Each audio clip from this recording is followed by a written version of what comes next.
graduate students who are here, many of them will have heard this material in more or less similar forms at least once before. If they feel like leaving, I won't hold it against them as they hear it yet again. I've got an epigraph from Lyotard's book, Le Différent, which I just offer for what it's worth, really.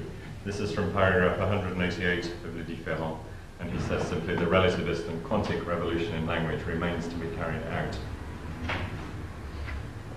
I'll be addressing problems of the rational and the relative a little bit obliquely, really, via the vexed question of the postmodern. And I suppose the way it really is a paper that follows on from Marx's talk is to do with the question that Marx's talk probably has to leave unanswered, which is something like where his analysis of the necessary complicity of the terms rational and relative is spoken from. Talking a lot about locality, the locality obviously of the analysis, questioning questions of locality is problematic. I fully accept his analysis of a sort of dialectical, essentially Hegelian complicity between the terms, which problematizes the whole situation. And I suppose, roughly speaking, what I'm wanting to suggest is that, on the one hand, it might be possible simply to deal with that relationship in a further dialectical move, which is one of the most common ways of dealing with the situation. There might be another way, however, stressing the sorts of things he said about parasitism, for example, which would be something like a deconstructive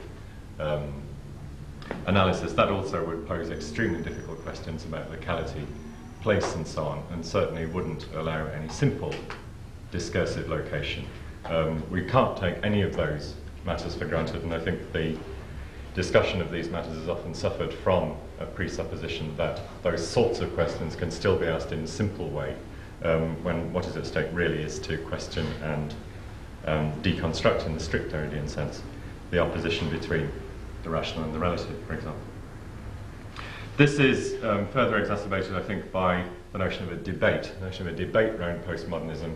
For various reasons, it's odd to call it a debate, but the most serious reason is that if you call it a debate, you're immediately back into a basically dialectical schema where argument, counter-argument will confront and come out with some sort of synthetic, synthesized truth of the matter. I think that if we're going to take the postmodern seriously, then we have to take it seriously enough to question the very notion of a debate around it. And this, I think, is one of the reasons why that debate seems most notable for its confusion, very often. Perhaps more than in other debates, there's a strange amount of disagreement, of various disagreements, as to what's going on, if anything's going on. Sometimes the argument is whether anything's going on or not, or whether people who somehow find it to their advantage to say that something's going on are pretending that something's going on. It's the sort of argument that says there's no such thing as the postmodern, it's really all modernity over again. This leads to the suspicion that maybe that disagreement or range of disagreements just is what's going on. It's not particularly disagreement about something called the postmodern so much as the postmodern being constituted by the particular form of that disagreement. And radicalizing that sort of line of thought towards Lyotard and a notion of dissensus or différent, for example, would mean that talking about the postmodern wouldn't involve trying to find, locate, and describe a true state of affairs somehow behind the disagreement as the reference of the disagreement, but trying to locate the postmodern and what's at stake in it in the disagreement, dissensus, différent itself. There's obviously a lot of further complications that come out of that situation. If I'm able to carry that point, then I've probably enforced a consensus that there isn't any consensus, for example. Familiar sorts of paradoxes. If you take that further with the idea that radicalizing the disagreement in the sense of Lyotard's dissensus or différent implies that it's a disagreement that can't be dominated, explained, or justly resolved in the terms of one of the parties to the disagreement. So in this particular case, neither relativism nor rationalism would have that privilege. And Derrida, for example, in the interview in Domus, links postmodernism to the end of a sort of project of the domination of an argument in that way. It follows that it'd be extremely naive to present an overview conspectus of the so-called debate. That position is further complicated by the fact that nearly all the items in the debate pretend to be just such overviews. This is a situation of the sort of complexity I don't think I can really analyse in as detailed a fashion as it deserves. I can point to one further complication, which is that in my field at least there has been a tendency, and some of this has come out in the papers this morning, to conflate postmodernism with equally so-called post-structuralism. This again can take several forms. Either it's now said that, well, postmodernism probably started in the 50s and 60s and post-structuralism is a moment of it that came a bit later. That's difficult because the term post-structuralism was much more currently used before the vogue for the term postmodern, so the relationship between those two is also very difficult. And I think it's fairly clear that when that conflation occurs between postmodernism and post-structuralism, the basic aim is to lump together as much as possible into one bag and then throw it out of the window all the quicker. This is normally in polemical attacks. So a determined rationalist faced with that situation may well see that the very debate, failing to be a debate, is already relativism in a very unbridled form and a sort of anything goes. People can sound off in any way they like about the postmodern.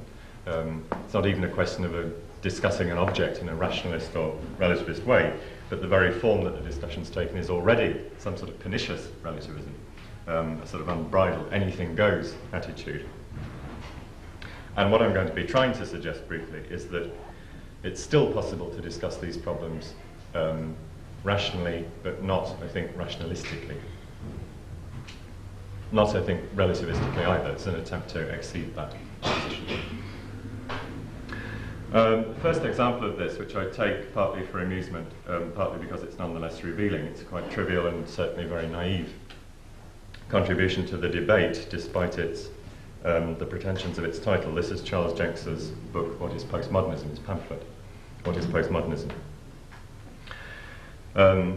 Jenks suggests in that pamphlet that the reaction of committed modernists to postmodernism is, and I'm quoting, he suggests it's as paranoid, reactionary, and repressive as their Beaux-Arts persecutors were before.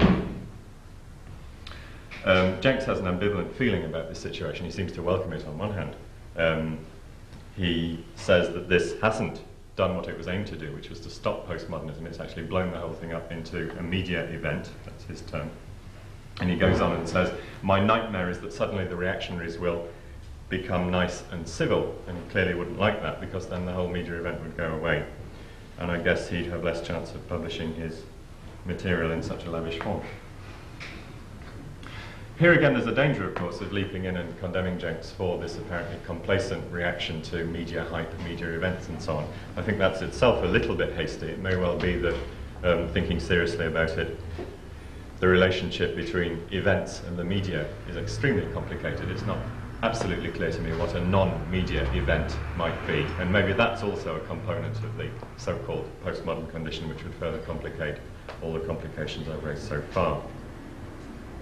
Having said this, Jenks then, simply enough, goes on to offer the eager reader the true story of postmodernism. There's some feeling that Jenks has some sort of copyright over the term, so he ought to be able to tell us the truth about it.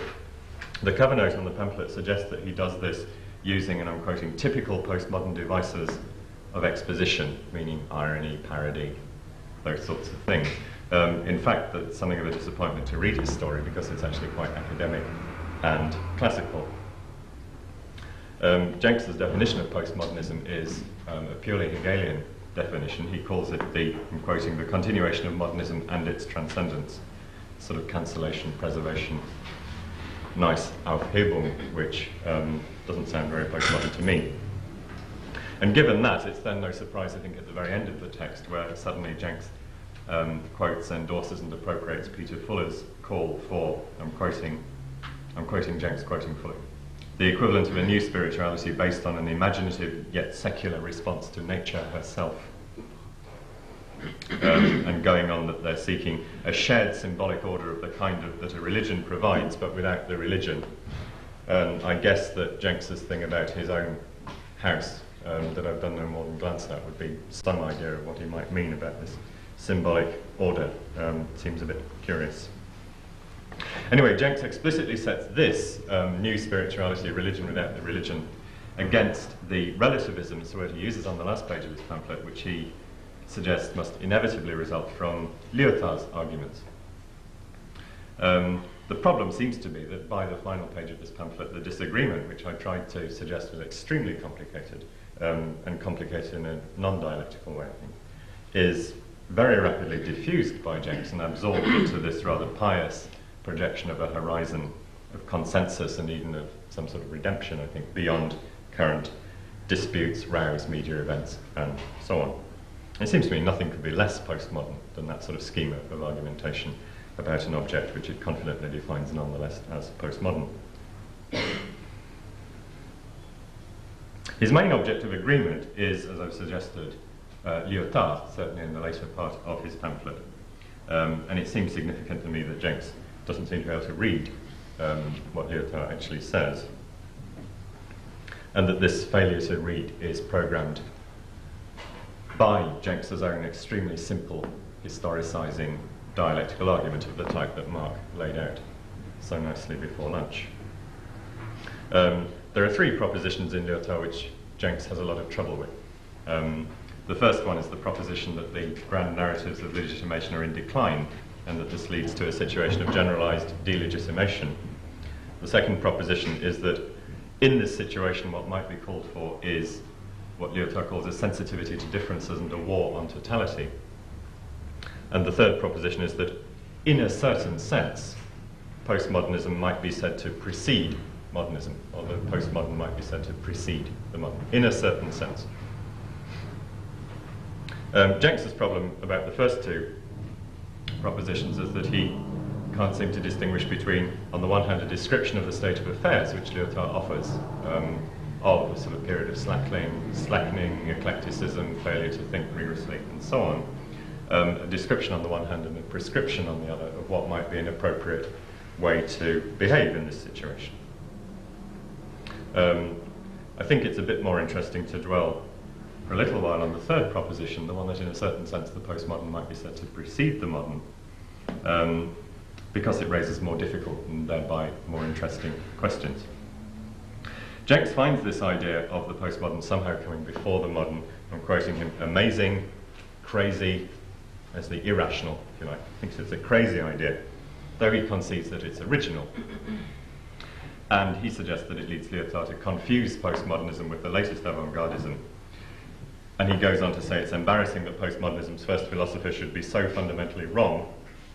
And he suggests rather condescendingly that because Lyotard is merely a philosopher and sociologist of knowledge, which he certainly isn't, Lyotard is simply not sufficiently attuned to the niceties of cultural differences to be able to make any sense of what's going on. One of the reasons, clearly, for Jenks's problem with this proposition, which he calls crazy, is that he takes the eminently rational, common sense view that the prefix post on words such as postmodernism, and of course there's a whole range of such words currently in the air, that this prefix must imply that the object it labels simply comes after modernism. That's the common sense and rational view, I think. This reasonable view is widespread and it's caused quite a lot of trouble. Frederick Jameson, for example, in the longest of his contributions to the debate, this is his New Left Review piece, begins by saying of postmodernism, I'm quoting Jameson, the case for its existence depends on the hypothesis of some radical break or coupure, generally traced back to the end of the 1950s or early 1960s. Now, of course, this type of view isn't entirely absent from Lyotard's own writing. The opening of the postmodern condition gives that sort of impression, though I think it could be shown that the status of that sort of remark in Lyotard is massively complicated at various points in the text of the book. Reading Jameson's thing, I'm not absolutely sure as to his conclusion on this point, as to the reality of the referent postmodernism, whether he really thinks that that break took place. In some texts he seems to accept it, in others he seems to think that's not right. On the one hand, he's quite confidently able to identify certain features he associates with the postmodern condition, He talks about superficiality, for example, the waning of affect, the loss of critical negativity, all these terrible things which upset people so much. But on the other hand, he seems to be concerned also to cast doubt on that very radical break that would have called into existence the object of his analysis. For example, he wants to argue that postmodernism is precisely a dialectical development of the culture of capitalism, a third stage following realism and modernism, which would be the first two. And this would be analogous with post-industrial society, which he takes to be a third stage of the capitalist mode of production rather than a radical break with it. Now, I think it wouldn't be difficult to show that this tension in Jameson between, on the one hand, the apparent recognition of such a radical break, on the other, the attempt to reabsorb it into a dialectical and linear temporal schema, affects the detail of his writing, his own style, if you like, which a lot of people are quite aware of. It's very distinct. I imagine that Jameson himself would immediately, if this tension were pointed out, suggest it was a contradiction and in need of sublation, and it would lead to the further dialectical resolution. It's very hard to argue with Hegelians, as I'm sure you all know. The very writing of his text is affected by this. Rachel Bowlby, for example, pointed out to me that there's on the one hand an abundance in Jameson's texts, literally perhaps a dozen examples of Jameson talking about a whole new something or other.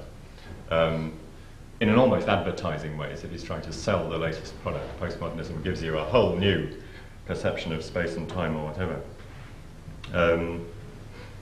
He talks about our now postmodern bodies, for example, in a rather peculiar way. I mean, just seeing Jameson for the first time recently, I'm not quite sure what that means. On the other hand, that's one strand in his text. On the other hand, there's a persistent, awkward, and absolutely determined use of words such as authenticity, realism, and so on. There's a resolute promise, as always in Jameson's work, and that's why I think it's quite popular, a resolute promise that understanding will be achieved. The dialectical breakthrough will soon come, we'll get beyond the contradiction, and we'll understand it. After this dialectical breakthrough, we shall have, in a peculiar future perfect, I'm quoting him, some as yet unimaginable new mode of representing the postmodern, in spite of the postmodern's acknowledged challenge to representation. Sorry, I'm making that difficult to understand. The quote is, some as yet unimaginable new mode of representing. This, in spite of the fact he's acknowledged that the postmodern puts all sorts of difficult questions to the notion of representation. He says, after this breakthrough, we may again begin to grasp our positioning as individual and collective subjects. And that again, in Jameson, as always, harking back to a sort of lost unity, totality, and so on. Jameson suggests, this is something that Janet Wolfe quoted as well, that the political form of postmodernism, if there ever is any, will have as its vocation the invention and projection of a global cognitive mapping on a social as well as a spatial scale. And typically, again, that drive to the global, which distinguishes all of Jameson's work. So it is a little bit odd. He appears, on the one hand, to argue more or less for the reality of the postmodern. On the other hand, the discourse in which he argues for that reality seems to ignore questions that that same reality would put to its most basic operators, which consistently aim, in however mediated a form, towards unification, totalization, universalization.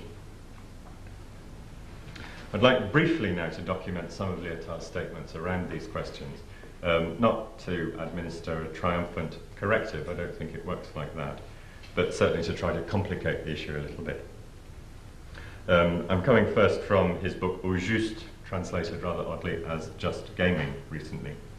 Here there's a footnote appended to a discussion of the question of the addressee of works of art in general.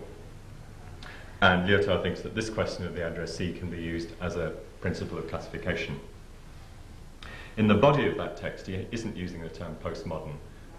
He works with a broad opposition between the classical and the modern. But the footnote tries to complicate the modern part of that, and this is where the term postmodern first appears in his work, I think. The footnote goes as follows. The modern addressee would be the people, excuse me, an idea whose referent oscillates between the romantics folk and the fin de siècle bourgeoisie.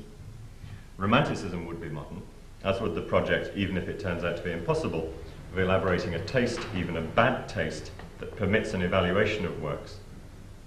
Postmodern, or pagan, would be the condition of the literatures and arts that have no assigned addressee and no regulating ideal, yet in which value is measured by the standard of experimentation.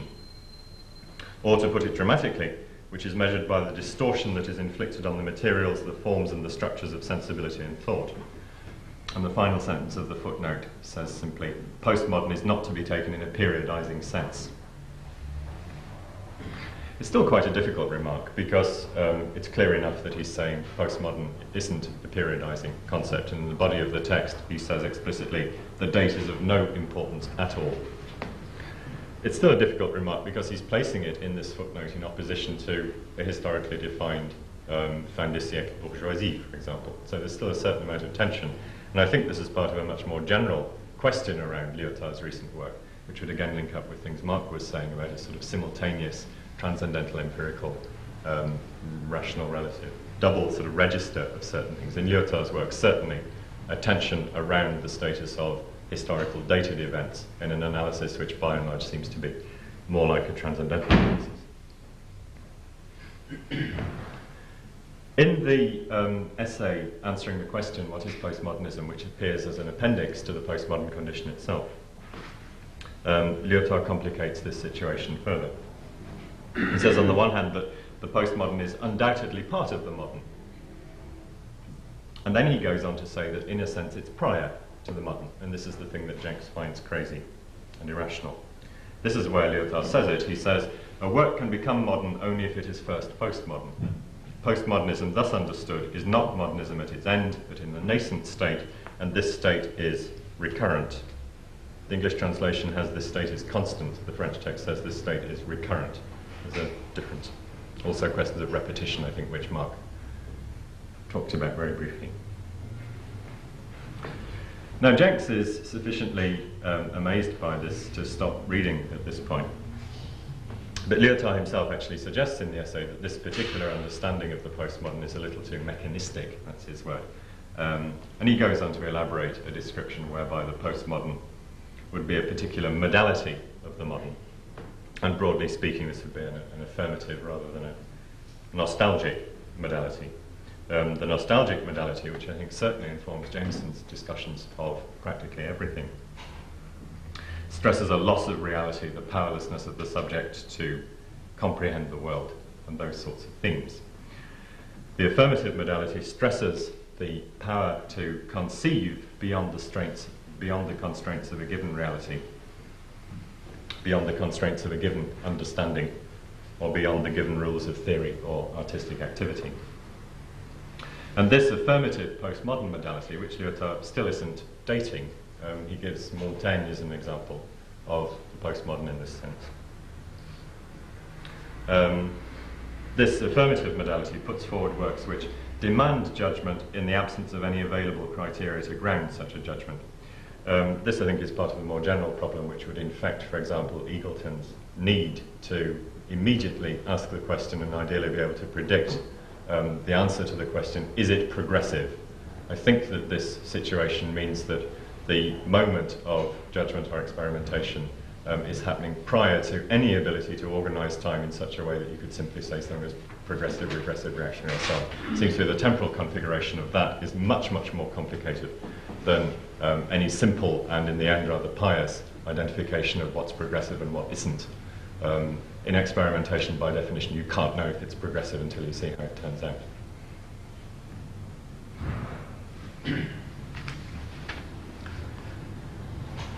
This obviously messes up any simple or dialectical historicizing account of the postmodern.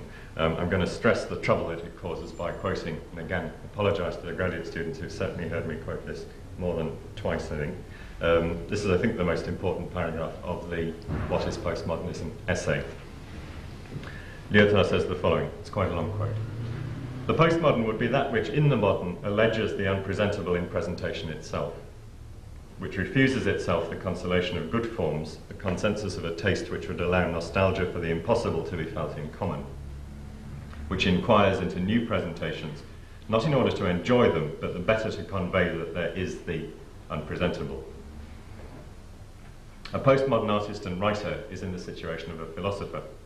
The text he writes, the work he accomplishes, are not in principle governed by already established rules, and they cannot be judged by means of a determining judgment, by application to the text or work of known categories.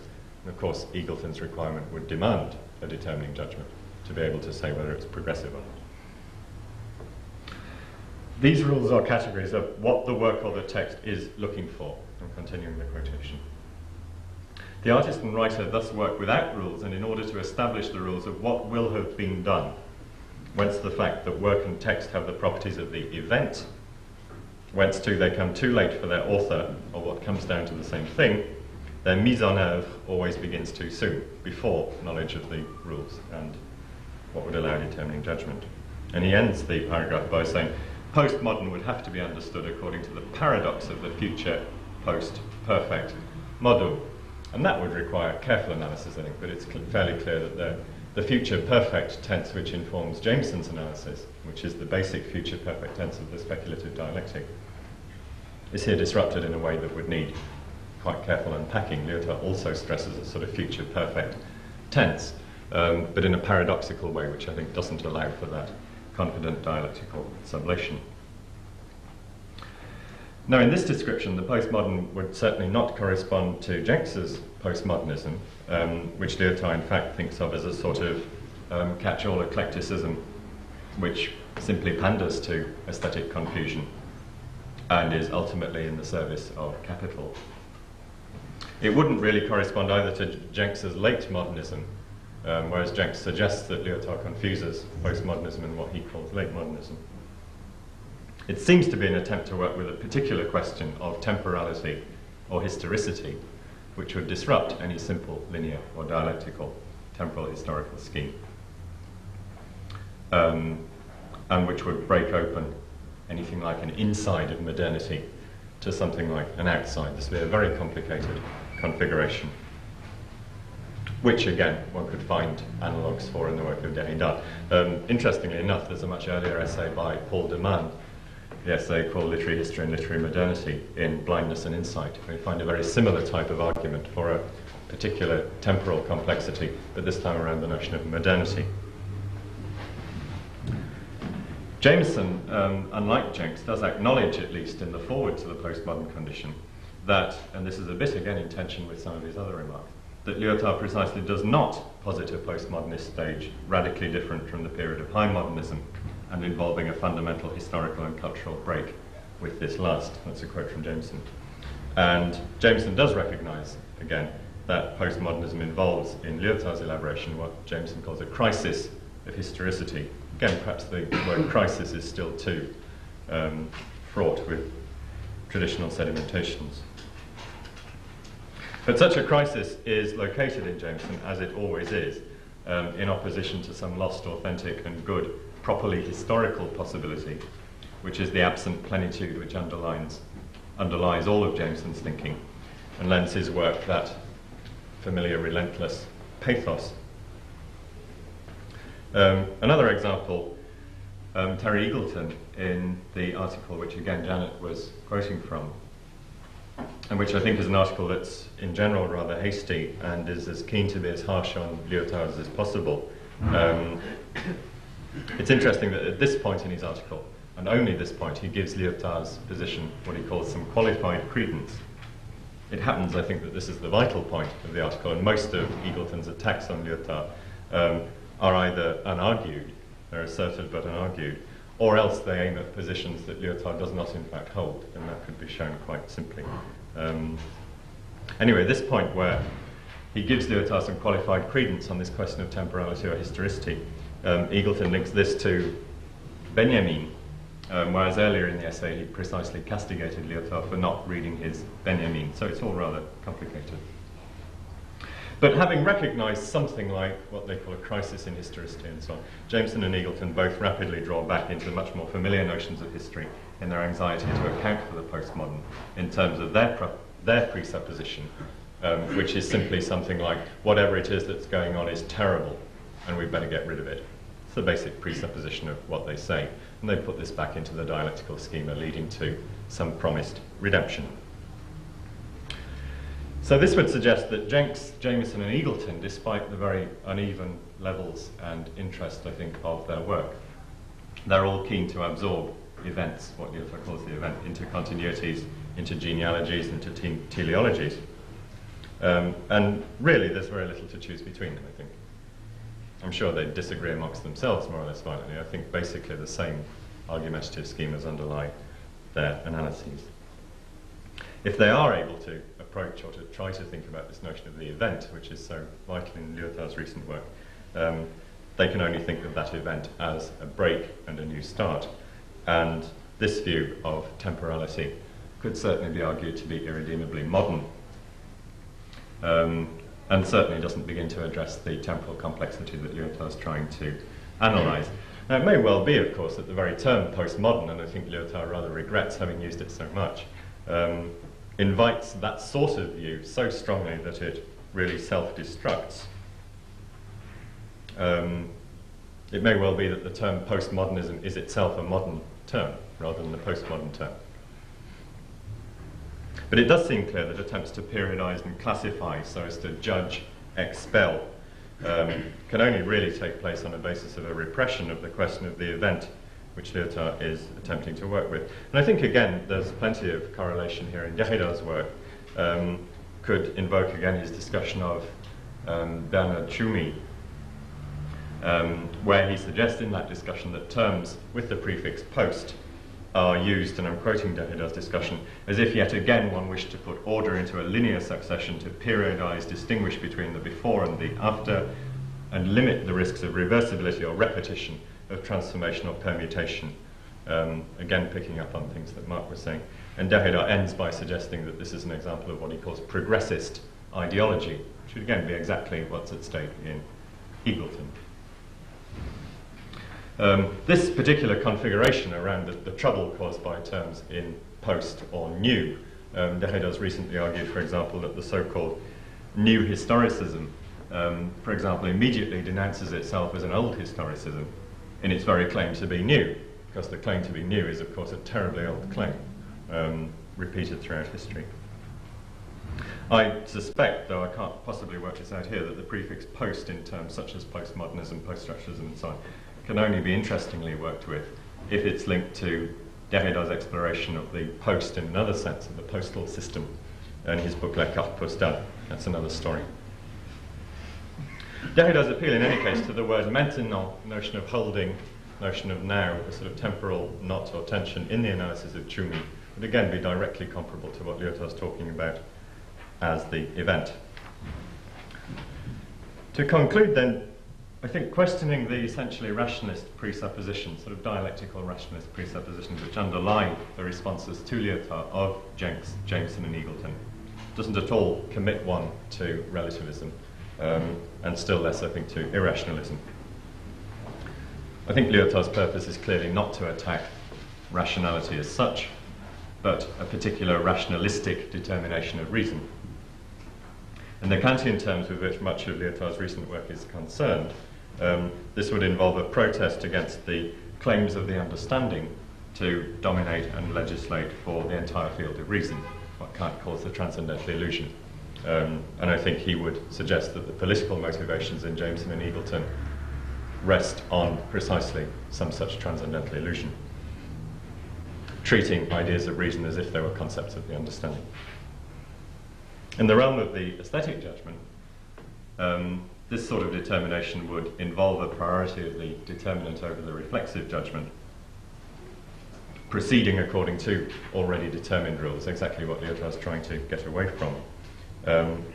Lyotard doesn't think that there are no rules, but that the task is to experiment with a view to a retroactive working out of what the rules were.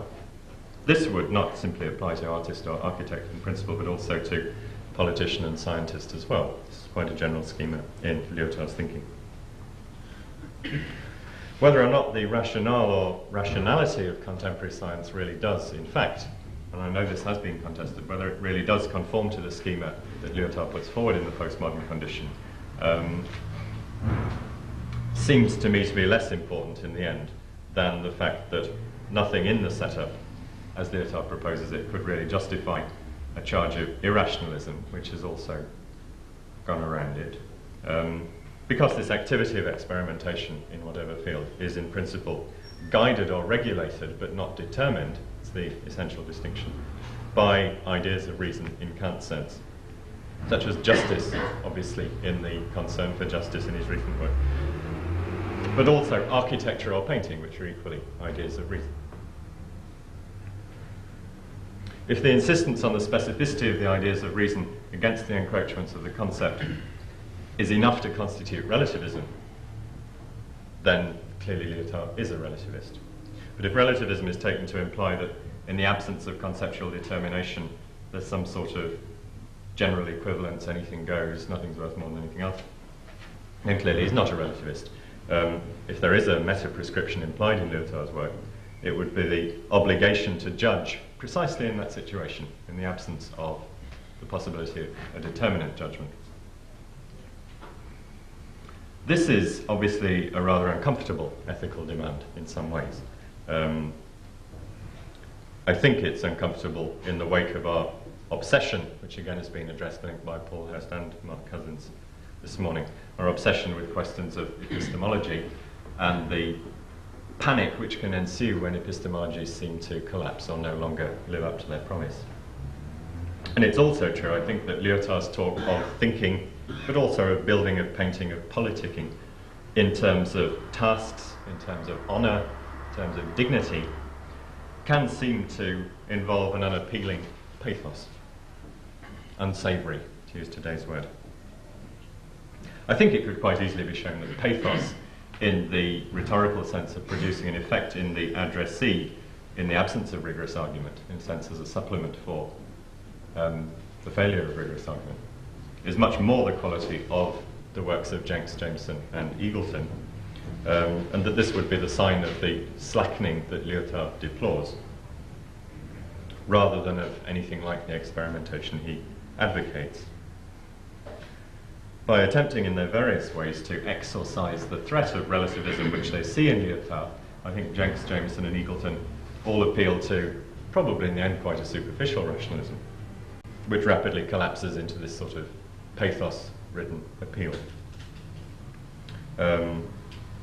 Which leads, I think, to the sort of extreme formulations that Janet was quoting this morning about the choice between feminism and fascism. It seems to me there's something fundamentally bizarre in the way that that is set up in Eagleton's article. I'd argue that this situation doesn't so much indicate a triumph of relativism over rationalism as simply, and again, as Marx said, the inadequacy of the opposition between rationalism and relativism, and still less the opposition between rationalism and irrationalism, to describe what's at stake in the postmodern. Thanks very much.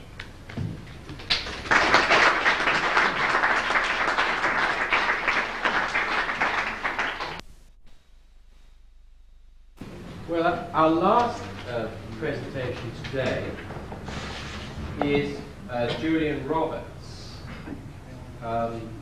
Julian Roberts specializes in German studies. He's just recently written a book on 19th century German philosophers.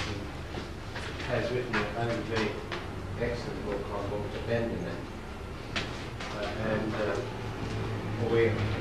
He's giving a paper now entitled Interpretation and Innovation. Sure. Thanks. It's a rather unformed sort of paper, and to some extent it's been formed in response to what I've heard said here today. So if you want to interrupt me and challenge me on things, that's fine, I won't be upset. I suppose just to try and inject a slightly polemical note into the proceedings, I think that, at least for the purposes of this paper, I would like to occupy what was earlier described as a transcendentalist position. Sorry, I should say incidentally that I'm going to be unashamedly metaphysical in what I say. I'm sorry, I know it's 5 o'clock and you've had 9 presentations already, but that's just too bad.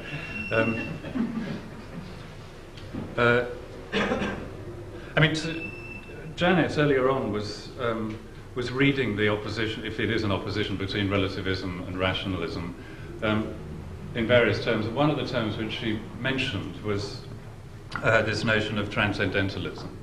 And I think she said, or Hilary Lawson said, and she was quoting him, that Kantian transcendentalism, or the resort to Kantian transcendentalism, is a resort of fear.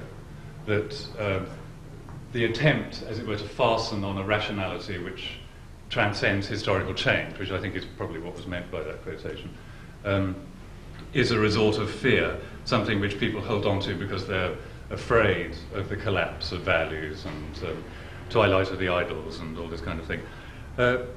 Well, just as I say, for the purposes of polemic, but also I think to characterize my position a bit, I'd like to explain, I think, the sense in which a transcendentalist position does actually still have some life in it. I mean, I think that it would be quite wrong, really, to approach Kant as though he was simply saying that, you know, there is a set of categorical maneuvers which fix natural scientific knowledge on the one hand and ethical principles on the other for all time. And all you have to do, this would be a kind of pastiche of what Kant, a pastiche of Kant. All you have to do is identify those few transcendental maneuvers, and then you sort of have truth, and there's no problem about relativism and anything of that sort. I mean, as far as I'm concerned, that is a pastiche, and I think Kant probably has a lot more life in him than that. And as a way of expanding that, I would say that I think that the best reader of Kant, in my view, is Hegel, and Hegel, of course, stands at the fountainhead, as it were, of modern historicism, or historical ways of approaching things. Anyway, that's by way of dropping some names. I just really want to raise a few motifs and illustrations which may or may not be illuminating. Now, first of all, just to attempt a definition of what I mean, or a more general sort of definition by what I mean by transcendentalism. Transcendentalism seems to me to adopt two positions. First of all, transcendentalism insists on the priority of the complex. The priority of the complex, which is, well, for want of a better way of putting it, I'll illustrate it more in a moment. But the sense in which the complex is prior in this kind of approach to things is, I suppose, the notion that before you have an event, you have a system within which it happens. Before you have speech utterance, you must have a language for it to happen in, crudely. In other words, nothing happens simply individualistically. I mean, I suppose the notion of the priority of the complex is what is opposed to individualism. There is no such thing as an individual event which is self-sufficient in its own right and meaningful in its own terms. It has to appeal to a system. If you say something, the words that you use draw on an existing linguistic system, and without the existing linguistic system there can be no meaningful utterance of any kind. I mean, that would be an almost trivial illustration of what is meant by the priority of the complex. And I suppose the extension of that in Kant, and certainly in Hegel, would be the notion of the priority of the collective, of collective humanity. In other words, what individual human beings are themselves not really objects of experience at all. Individual human beings are only anything to the extent that they are part of collectives. And it's from the collective that the sort of meaning of a human being emerges. Anyway, I'll illustrate that in a moment. The second point of transcendentalism, as it were, means two things. It's, first of all, the priority of the complex over the simple, or the priority of the complex over the individual. And secondly, it's transcendentalism is rooted in an anti-naturalism. The easiest way of defining that is to try and indicate what naturalism is. Naturalism, I suppose, again, presenting it in a very trivial way, naturalism would be the notion that there are natural things which precede our knowledge of them. I mean, in a sense, that's obvious, but the notion that there are sort of rocks and stones, bits of grass, events, sort of natural events, which happen in some completely independent and autonomous way, and our knowledge of those things, or the sorts of things that we say about them, are merely a kind of pale reflection, a pale reproduction, if you like, of these original natural events. Again, this is, I mean, transcendentalism is very much opposed to naturalism. I mean, you know, putting it crudely, I suppose, I mean, the way that transcendentalism is parodied almost is to say that it believes that spirit comes before matter. I mean, Marxists say that you know, German idealists say that spirit comes before matter. Well, I mean, well, you could put it like that, I suppose. But in a more positive way, I suppose, an anti-naturalist position would simply be one that there's not really any point in talking about anything, except to the extent that it is something contained within human knowledge and things that are made by human beings, so to speak. So, just to conclude this most abstract part of what I want to say, transcendentalism involves two things: a priority of the complex and a hostility towards naturalism, and both of those things very strongly characterize Kant and Hegel, and I actually personally think Marx as well, although that would involve additional argument. Now, I'll try and illustrate that. Kant, first of all, just a few words about Kant's ethics.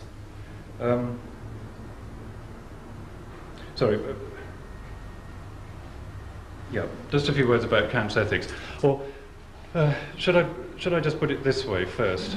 No, I won't. I'll come to that later. Sorry, as you can see, I'm zigzagging around. But Kantian ethics.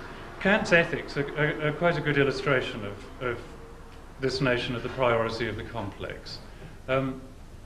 Because Kant's notion is that you can't have freedom unless you have duty. I mean, this is the paradox at the centre of Kant's notion of morals and ultimately Kant's notion of politics. The crude notion of freedom, I suppose, would be freedom is doing whatever you want. Freedom is sort of having an ice cream when you feel like having an ice cream, or getting out of bed late if you feel like getting out of bed late, or doing anything which happens spontaneously to enter your head. Yeah? This would be a kind of purely individualistic freedom, a sort of event somehow welling up purely within the individual and disregarding any kind of moral laws or anything of that sort. Kant's argument against this, or it was not really an argument against it, but Kant's position against this is that there's no such thing as human individuality, or we can't even speak of freedom unless there is duty as well.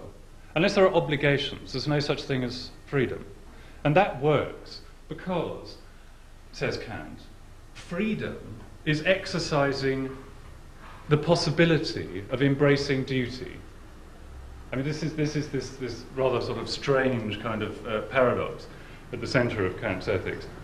You can't be free unless, or you can only be free to the extent that you embrace duties.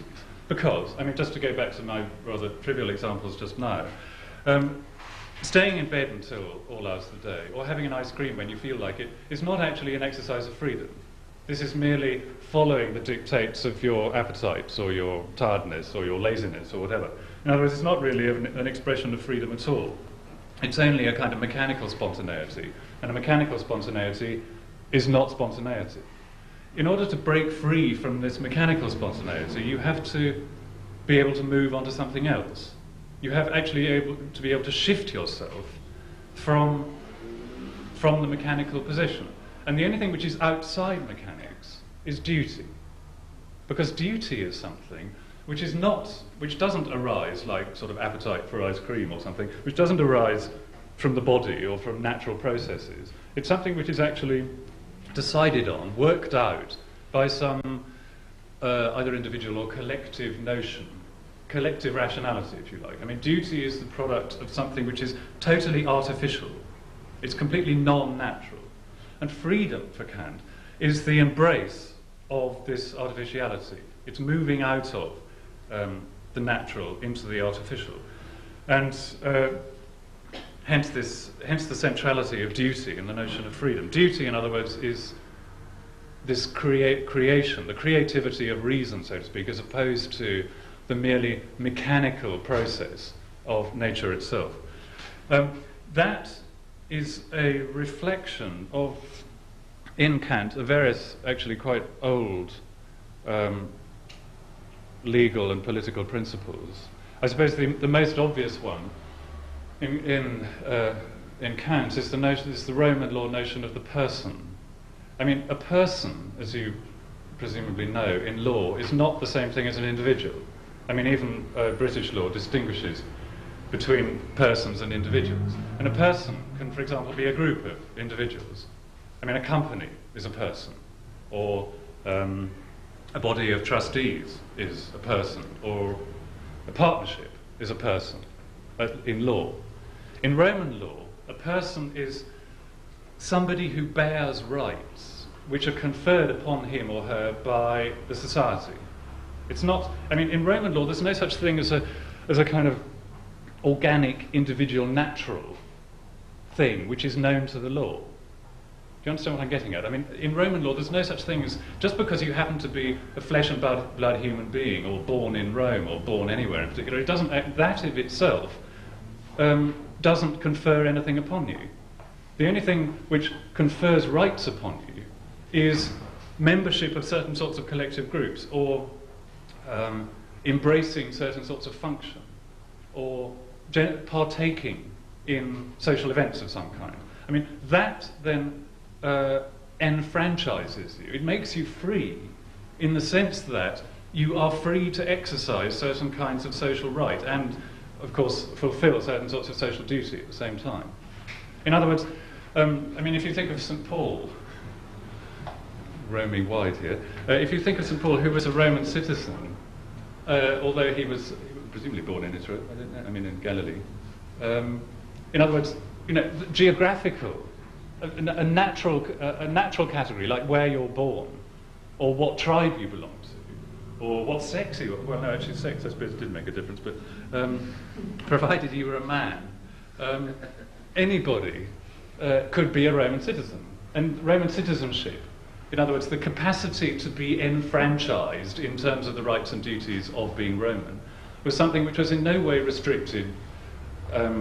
I may be exaggerating this, but I mean the point I think stands, was in no way restricted to natural categories like race, colour, creed, etc. It may have been restricted to sex, but that's the only one. Okay, so St. Paul was a Roman person. I suppose that's, yeah, I mean, obviously this is what is meant by saying that, that women historically have not been persons, precisely because they've not been capable of bearing rights. But anyway, the notion of a person is somebody who bears rights and embraces duties in a Kantian sense. Yeah? And, you know, the kind of flesh and blood naturalness of the person, of the individual, before they become a person, is of no great interest to Roman law.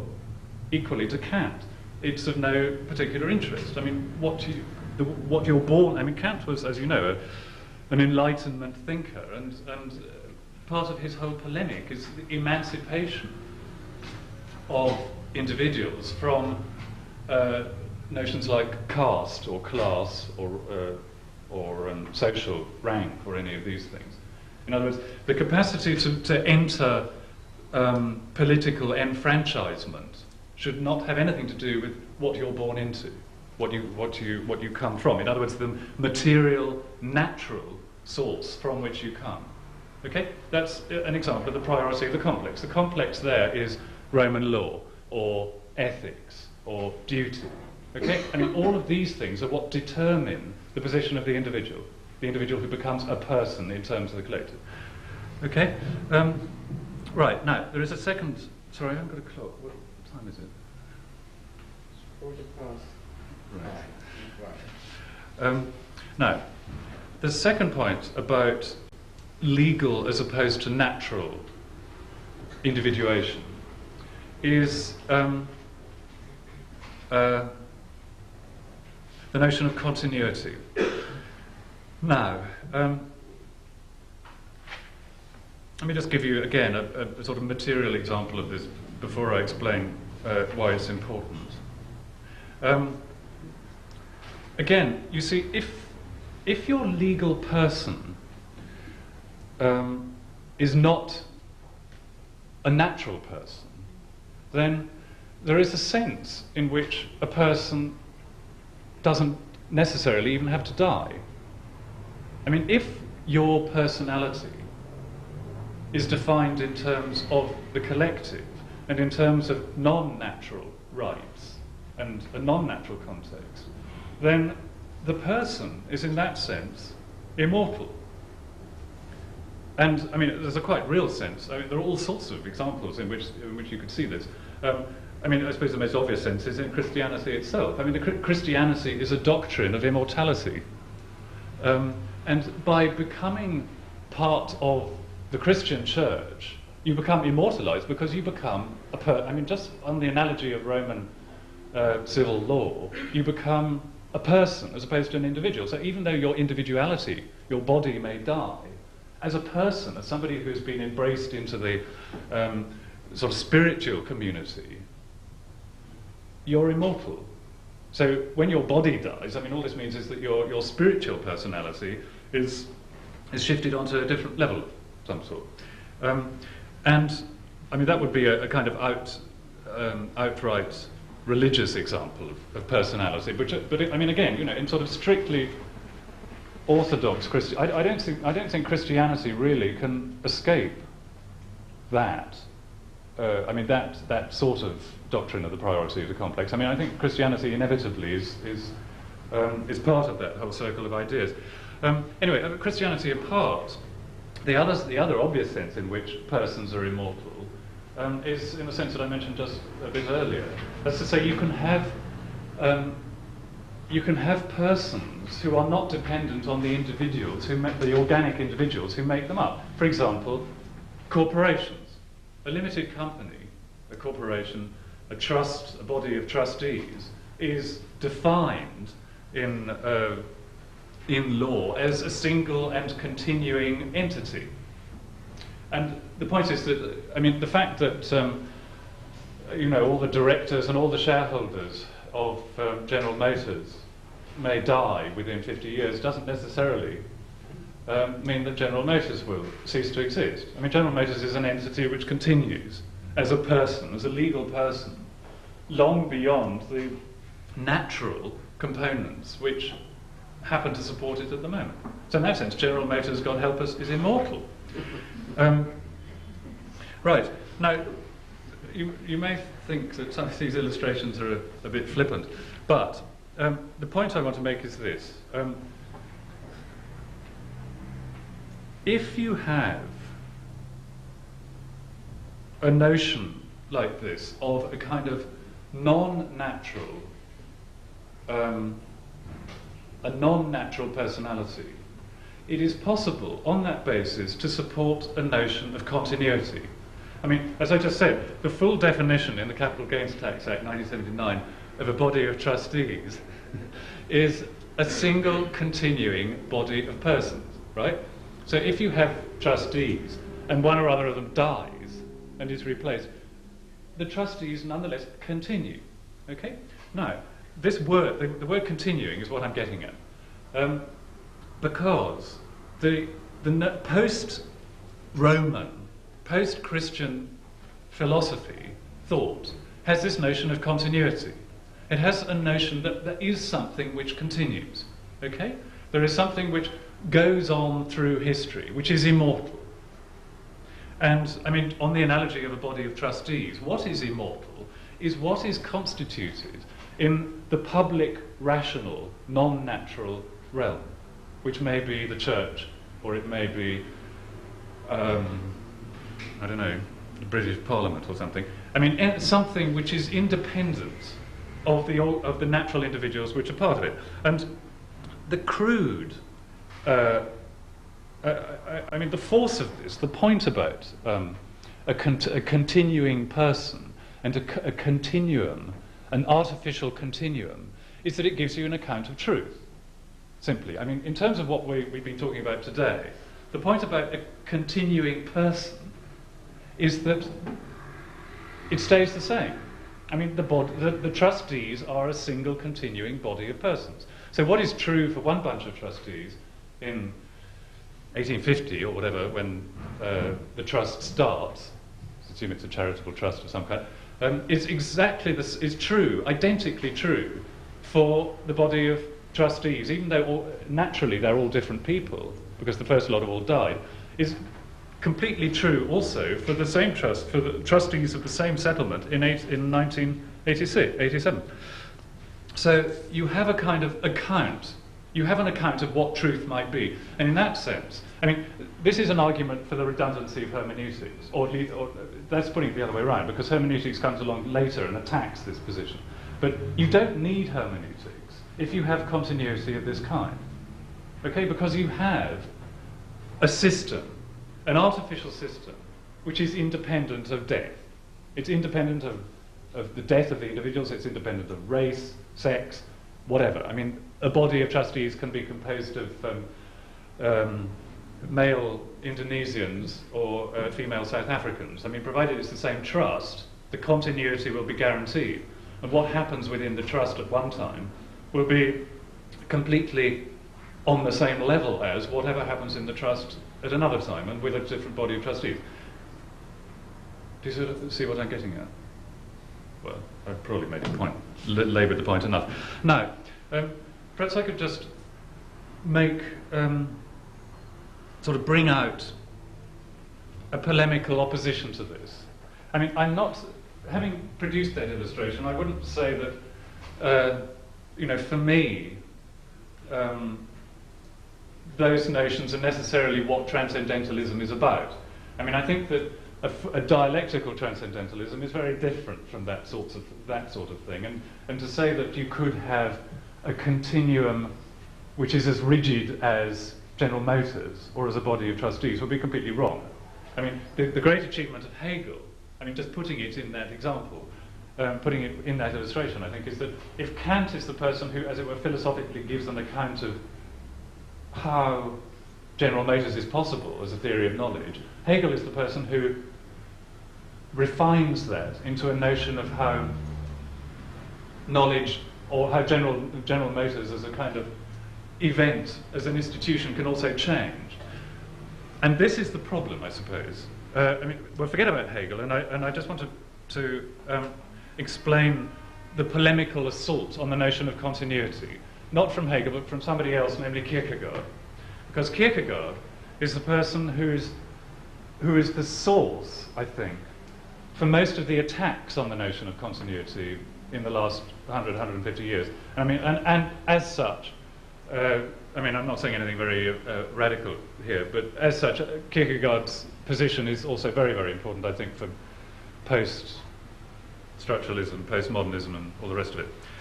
Okay, so you have this notion of the continuum, the continuing non-natural ideal institution.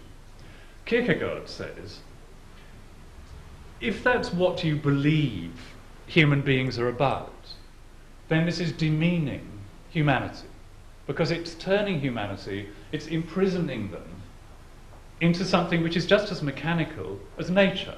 I mean, okay, everybody agrees that nature is mechanical, and in that sense is a prison. I mean, the body is a prison, because it just dies eventually. I mean, however much you may want to live, the body dies. And the body is thoroughly unreliable and doesn't help you sort of think and be spiritual and stuff like that. So, you know, obviously the mechanisms of the body are utterly unsatisfactory. But, says Kierkegaard, and everybody accepts that, but, says Kierkegaard, if you also believe in this kind of artificial continuum, you're merely constructing another kind of mechanism. You know, you're replacing the mechanism of the body with another sort of mechanism, which is equally much of a prison, which is equally degrading to the notion of humanity. And so, says Kierkegaard, what we have to discover is how a truth, or how something which is genuinely human, is possible outside this continuum. Okay? And for Kierkegaard, what bursts out of the continuum is what he calls, well, he calls it a number of things, but the most important term, I suppose, is the instant, or the moment, or, as another way of kind of elaborating the same thing, the notion of the new. The instant, or the moment, or the new. Instant is the more technical of the terms. The new is I suppose, what characterises his notion best.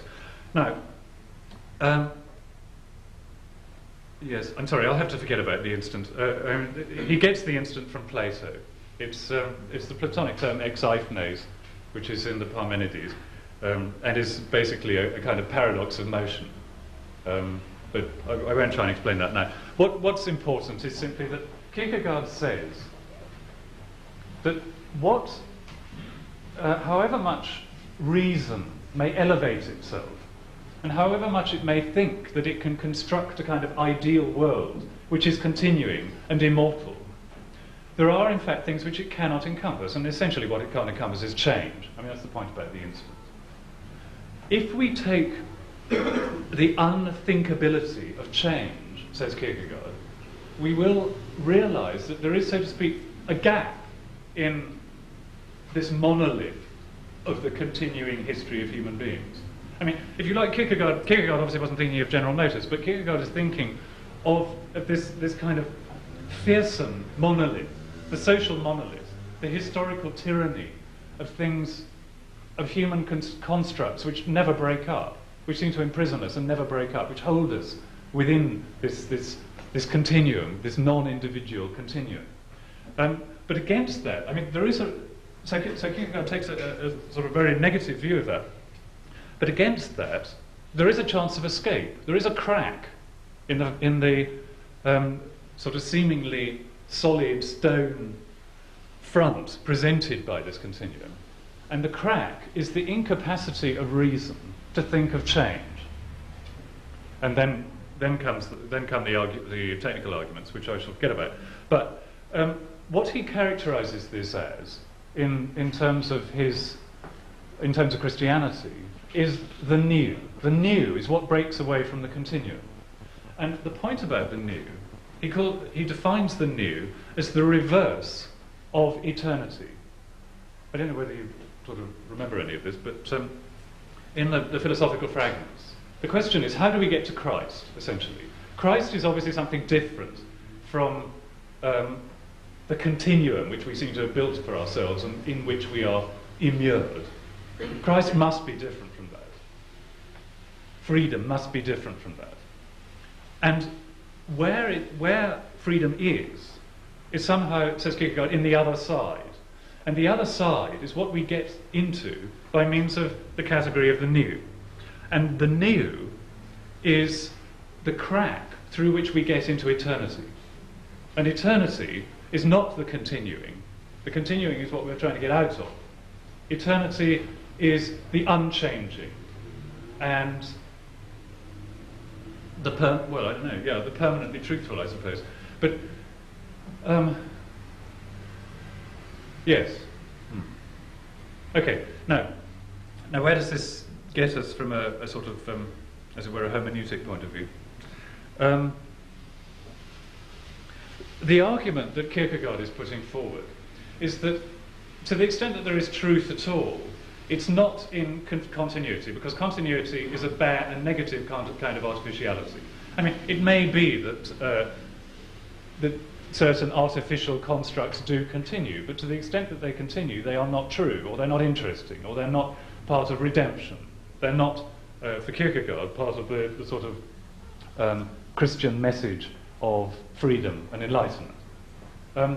Freedom is something which is defined precisely by the fact that it's non-continuing. It's eternal as opposed to continuing. And eternity is the thing which pushes aside, or which, once you're in, displaces the merely illusory continuum of this artificial society that we've built for ourselves now. Now, what is the relationship between eternity, if you like, and continuity? It's at this point, as I would understand it, that modern sort of radical hermeneutics comes out. And the way that works is as follows. If I could just go back, just to sort of recap where we are now. We have two positions. We have an artificial, a non-natural, collective set of social duties and rights. Okay? And that is the continuum, which Kierkegaard and after him many other people object to. And on the other hand, we have something else. We have an eternal truth, which is behind the continuum, and somewhere else. And if we can get to it, then we will be free, says Kierkegaard. Now, how do we get to this other side? How do we break out of the continuum and extract a kind of eternal verity of some kind? Now, modern hermeneutics, it seems to me, takes off from this point. The question is, I mean, I'm thinking here, I suppose, of Gadamer in the first instance. No, I suppose I'm thinking of Heidegger more than anybody. Yeah, the question is this. What is the character of eternity, and how does it enter this world of continuity? I mean, if we define, with people like Gadamer and Kierkegaard and Heidegger, this world as an illusory continuity, how do we see the eternity which underlies it? Well, the characteristic of this eternity, this isn't true of Kierkegaard, but it is true of 20th century hermeneutic thinkers. The characteristic, I think, of that eternity to which we break through when we abandon continuity is that it is natural. There is a sense in which we, by breaking out of this continuity, we come back to a kind of set of natural categories which are more fundamental, which are not artificial any longer, which break away from the artificial constraints of the social corporate existence and break through back into some kind of natural existence. Now, I'll just give you a couple of examples of that to illustrate it, and then perhaps stop. Now, Heidegger's critique of technology, I mean, this is sort of characteristic of all of his work, but just as much of his early work as his later work. Heidegger's critique of technology is essentially parallel with the Kierkegaardian attack on continuity. I mean, technology is merely a spin-off of the continuum, the rationalistic continuum. To get away from technology, says Heidegger, what we need to do is understand the sense in which human beings are embraced not by the social and the rational, but by fate. The crucial Heideggerian term is fate. It's fate, which we have to understand ourselves not as entering a kind of Roman law realm of personality.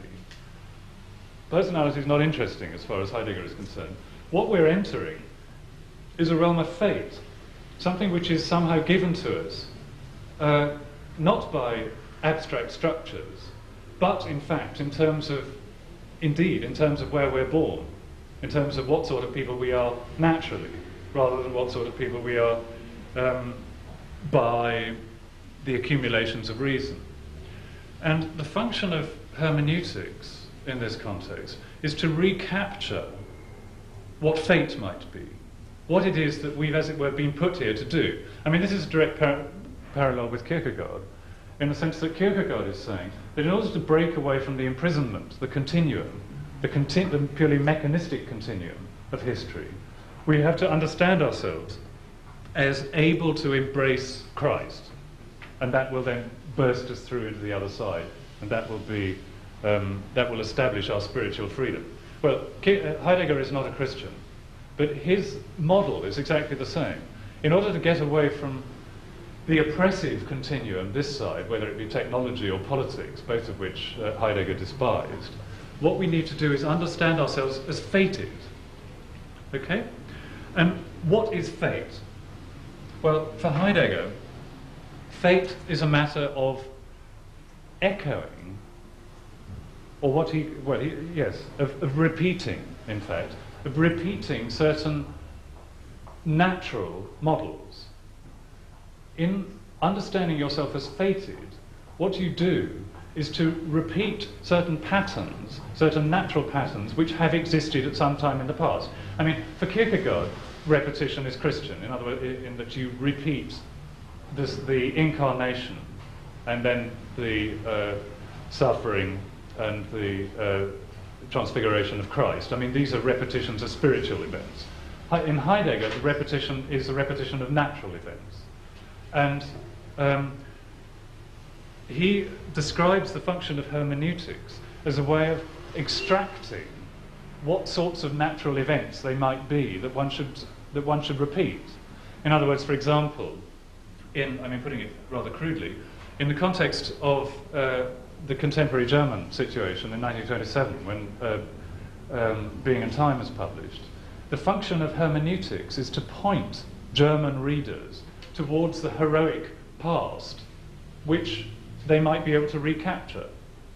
I mean, Heidegger systematically polemicizes against the Roman, the nature, the Roman setup. I mean, as you possibly know, for Heidegger, Romanism, whether it be Roman Catholicism or Roman law, is the one thing which he can't stand, for the reasons which I've sort of, as it were, indicated, because the notion of personality, the notion of a sort of spiritual institution, is the one thing which Heidegger seeks to overthrow. But, says Heidegger, we can, or Germans at least, can recapture a kind of primary, a sort of primary natural characteristic, which will take them through and beyond the merely artificial continuum of the Roman period. And for Heidegger, what the Germans need to do in 1927 is to forget their defeat at the hands of the French, as far as he's concerned, in 1918, to forget the disgrace of Versailles, to forget the disgrace of, the disgrace, I suppose, of the 18th century, where German culture was swamped by French culture, and to relive the kind of heroic Germanic, Teutonic events of the Middle Ages, I suppose. And these are, as it were, natural categories. These are natural things which have to be repeated. And it's this repetition, it's this hermeneutic recapturing of a sort of organic, natural truth, which will overthrow the artificial complex, the artificial systems of Romanism in all its forms. Right. Now, just as a sort of concluding, again, polemical word, I was going to give you some visual illustrations, but well, it's too late for that now anyway. If you take the two aspects of transcendentalism which I put forward at the beginning, that's to say the priority of the complex or the priority of the collective, A, and B, anti-naturalism, what I feel is so difficult, so negative about the hermeneutic notions and about Heideggerianism and all its many offshoots, all its many contemporary offshoots, is that it embraces up to a point the primary of the complex, the primacy of the complex, the priority of the complex. It embraces the notion of a collectivity. I mean, Heidegger, for example, like all Germans at the time, was very keen on the notion of folk, the notion of the people, the notion of Germanicism. But this is read not as in Roman law, as a totally abstract thing. I mean, as I tried to explain at the beginning, St. Paul, although a Jew, was a Roman citizen. But as we know, if you were a Jew, you certainly couldn't be a member of the folk. in German terms. I mean, that's the difference. A Roman person is constructed anti-naturalistically. A folkish person, to the extent that one can talk of such a thing, is constructed naturalistically in terms of racial characters. And, you know, the kind of degeneration of transcendentalism in this century has been the takeover of what was originally an insistent, if you like, a spiritualism, or at least an intellectualism, and its replacement by this kind of naturalism. And in my view, and this is just a concluding sentence, in my view, the contemporary appropriation of Nietzsche is doing exactly the same thing. The notion that Nietzsche's notion of the will, Nietzsche's concentration on the psyche, and his repudiation, his repudiation, I suppose, of intellectualism in favour of the will, of the, if you like, of the unconscious, is the same kind of naturalization process which has certainly made transcendentalism disreputable nowadays, but which also, in a sense, is its weakness and its decline. I mean, I personally think that it is actually, even now, still possible to have a kind of Hegelianism or a Kantianism, which does, as I said at the beginning, adhere to the two notions of the priority of the complex and anti-naturalism. And it's not actually, and in my view, just echoing finally what that Hilary Lawson notion that transcendentalism is a resort of fear.